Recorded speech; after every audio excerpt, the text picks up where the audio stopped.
ಭಗವಂತನ ಆಜ್ಞೆಯಂತೆ ಸ್ವತಃ ಶಂಕುಕರ್ಣ, ಸ್ವತಃ ಪ್ರಹ್ಲಾದರಾಜರು, ಸ್ವತಃ ವ್ಯಾಸರಾಜರು, ಬಾಕ್ಲಿಕರಾಜರು ಅವರೇ ರಾಘವೇಂದ್ರ ಸ್ವಾಮಿಗಳು. ಯಾಕೆ ಇಡೀ ವಿಶ್ವದಲ್ಲೇ ಹೆಚ್ಚು ಗೌರವವನ್ನು ಪಡೆದಿದೆ ಅಂದರೆ ಹಣದ ಶ್ರೀಮಂತಿಕೆಯಿಂದಲ್ಲ, ಇನ್ಯಾವುದೇ ವೈಭವದಿಂದಲ್ಲ, ಇಲ್ಲಿ ಆಧ್ಯಾತ್ಮಿಕ ತಳಹದಿ ಇದೆ.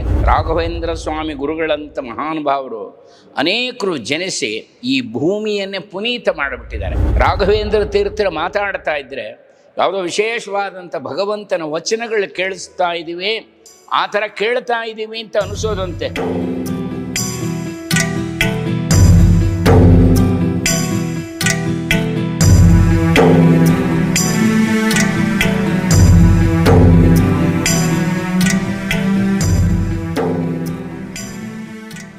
ಹೆಗ್ಗದ್ದೆ ಸ್ಟುಡಿಯೋ, ಇದು ಡಿಜಿಟಲ್ ವಾಹಿನಿ.